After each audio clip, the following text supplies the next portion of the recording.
Break के बाद बढ़ते हैं आगे। न्यूज 18 से बातचीत में उत्तर प्रदेश के डिप्टी सीएम ब्रजेश पाठक ने कहा है कि उत्तर प्रदेश में हो रहे इन्वेस्टर समिट की हर ओर चर्चा है और यूपी में बहुत बड़ा निवेश होने वाला है। यूपी का आर्थिक मोर्चे पर अब नंबर 1 प्रदेश बनेगा। समाजवादी पार्टी और पूरा विपक्ष पूरी तरह से डिरेल्ड है, जनता ने नकार दिया है।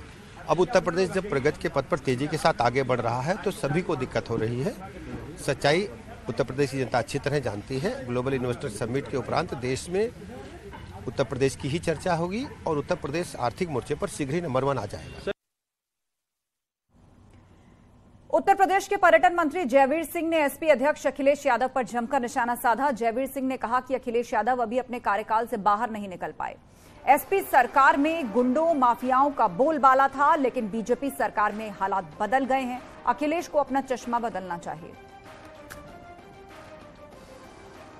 फोबिया हो गया है। जिस प्रकार से अखिलेश जी उत्तर प्रदेश के मुख्यमंत्री 12 से 17 तक रहे और वहां उनके रहते हुए उनके संरक्षण में जिस प्रकार से माफियाओं का कब्जा, गुंडों का कब्जा, पालतू अपराधियों का कब्जा, थाने उनके पालतू अपराधियों के द्वारा चलाए जाने का काम हुआ, संगठित रूप से अपराध होने का काम हुआ, वो कहीं न कहीं उससे अभी भी बाहर नहीं आ पा रहे हैं और वही सब उन्हें प्रदर्शित दिखाई पड़ता है।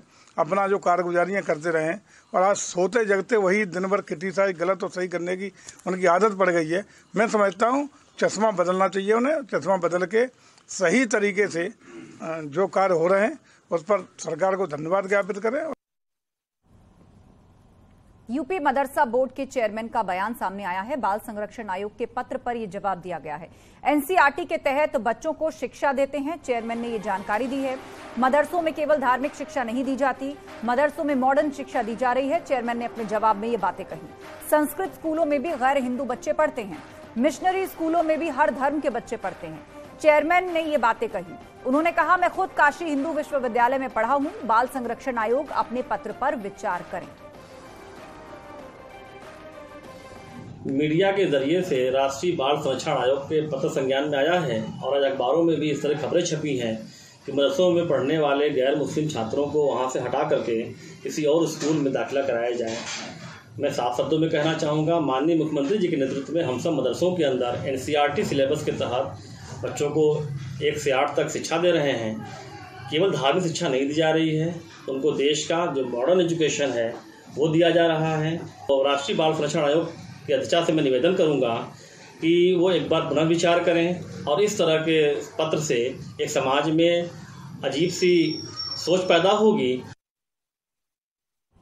और अब बात लखीमपुर खीरी की, जहां गन्ने के खेत से चोरी से गन्ना काटने को लेकर 2 पक्षों में विवाद हुआ और दोनों पक्ष के लोगों ने एक दूसरे पर लाठी डंडे बरसाए, जिसका वीडियो अब सोशल मीडिया पर तेजी से वायरल हो रहा है।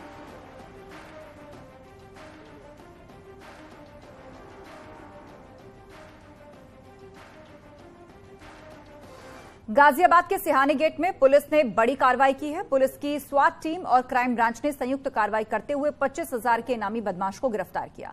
बदमाश शहजाद गैंगस्टर एक्ट में लंबे वक्त से वांटेड चल रहा था।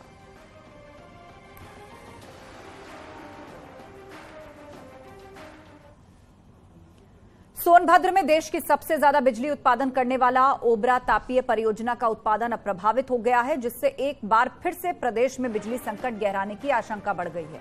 200 मेगावाट क्षमता की 12 इकाई बीते दिनों बॉयलर ट्यूब लीकेज होने की वजह से बंद हो गई और इससे बिजली उत्पादन में भारी गिरावट आई।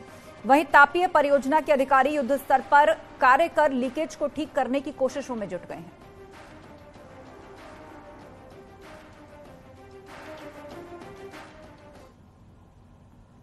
महोबा में पहाड़ों से आ रही बर्फीली हवाओं का असर देखने को मिल रहा है। जिले का तापमान गिरने से लोगों की मुश्किलें बढ़ी हैं। शीतलहर और घने कोहरे से लोगों का जो सामान्य जनजीवन है वो अब प्रभावित हो रहा है। लोग ठंड से बचाव के लिए अलाव का सहारा ले रहे हैं, तो धुंध से वाहन चालकों को भी काफी दिक्कतें आ रही हैं। गाड़ियों की रफ्तार पर भी ब्रेक लग गया है, जिसका जायजा लिया है हमारे संवाददाता ने। ये रिपोर्ट देखिए। वाहन चलाने में बड़ी परेशानी हो रही। कोहरा बहुत ज्यादा है और इंडिकेटर का सहारा लेकर रोड की है जो सफेद पट्टी देख के चलने पड़ता है, नहीं तो खतरा ज्यादा रहता है। किन किन सेफ्टी पॉइंटों का ध्यान रखते हैं आप? जो ऊपर है जो हरा है और जो रोडों में जो सफेद पट्टी है इसके सहारे द्वारा चलने पड़ता है और ठंड ज्यादा बहुत ज़्यादा है और कोहरे में कोई दिखाई नहीं दे रहा है। ऊधम सिंह नगर के किच्छा क्षेत्र में स्टोन क्रशर्स पर खनन विभाग समेत जिला प्रशासन ने छापेमारी की कार्रवाई की है। 3 स्टोन क्रशर्स और एक उप खनिज भंडारण को सील भी किया है। इसके साथ ही इन सभी के ई रवन्ना पोर्टल आईडी भी बंद कर दी गई है। आपको बता दें, अवैध खनन और अवैध तरीके से उप खनिज के भंडारण की शिकायत के बाद शासन द्वारा किए गए निर्देश पर टीम ने 3 स्टोन क्रशर समेत एक उप खनिज भंडारण पर छापा मारा। खनन विभाग और प्रशासन की संयुक्त टीम ने मौके पर जांच के दौरान संबंधित प्लॉटों के सभी कमियों को देखते हुए नियमों का उल्लंघन करने पर 3 स्टोन क्रशर समेत एक उप खनिज भंडारण को सीज करके उसके ई रवाना पोर्टल को भी तत्काल प्रभाव से बंद कर दिया।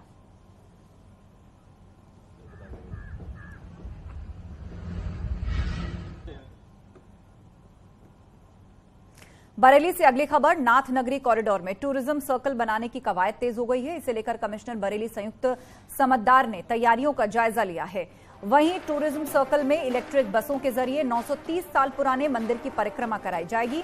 साथ ही बरेली के साथ मंदिरों को जोड़ते हुए 36 किलोमीटर लंबा टूरिज्म सर्कल बनाया जाएगा।